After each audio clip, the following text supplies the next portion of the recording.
தற்போது கிடைத்த அண்மை செய்தியை பார்த்து வருகிறோம். சென்னை எண்ணூரில் எண்ணெய் கசிவு ஏற்பட்ட விவகாரத்தில் 73 கோடி ரூபாய் இழப்பீடு ஏற்பட்டிருப்பதாக தெரிய வந்திருக்கிறது. கூடுதல் விவரங்களை தலைமை செய்தியாளர் சிவா வழங்கிட கேட்கலாம். சிவா, வணக்கம். இது குறித்தான விவரங்கள்.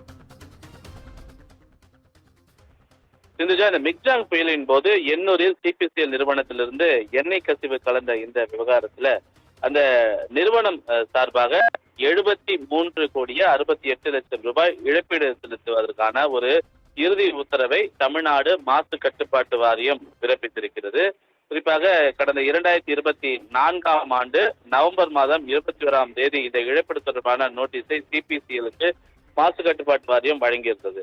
இதன் பின்னர் தான் மாசு கட்டுப்பாட்டு வாரியம் வழங்கிய அந்த நோட்டீஸை சிபிசிஎல் நிர்வாக தரப்பில் ஏற்றுக்கொண்டு அதற்கு பரிசீலித்து நாங்கள் பதிலளிக்கிறோம் என்று குறிப்பிட்டிருந்த நிலையில சுமார் 73 கோடியே 68 லட்சத்து 906 ரூபாய் செலுத்த வேண்டும் என்ற ஒரு இறுதி உத்தரவு தற்போது மாசு கட்டுப்பாட்டு வாரியமாக மூலமாக பிறப்பிக்கப்பட்டிருக்கிறது. இந்த எண்ணூரில் இருந்து இந்த எண்ணெய் கசிவு விவகாரம் என்பது அங்க இருக்கக்கூடிய பல மக்களுடைய வாழ்வாதாரத்தை மிகுந்த அளவில் பாதித்த ஒரு சம்பவமாக இருந்தது. எனவே அந்த மக்களுக்கு உரிய இழப்பீடு வழங்க வேண்டும் என்று தொடர்ந்து மாசு கட்டுப்பாட்டு வாரியம், பசுமை தீர்ப்பாயம் போன்ற பல இடங்கள்ல அந்த மக்கள் முறையிட்டு வந்த நிலையில அவர்களுக்கான இந்த இழப்பீடை வழங்குவதற்கு ஏற்கனவே உத்தரவு பிறப்பிக்கப்பட்டு அதனை அந்த நிறுவனம் ஏற்றுக்கொண்ட நிலையில அவர்களுக்கான இறுதி உத்தரவை தான் இந்த நிறுவனத்திற்கான இறுதி உத்தரவை தற்போது மாசு கட்டுப்பாட்டு வாரியம் பிறப்பித்து சுமார் 74 கோடி ரூபாய் இழப்பீடை உடனடியாக வழங்க வேண்டும் என்ற ஒரு உத்தரவும் பிறப்பிக்கப்பட்டிருக்கின்றது.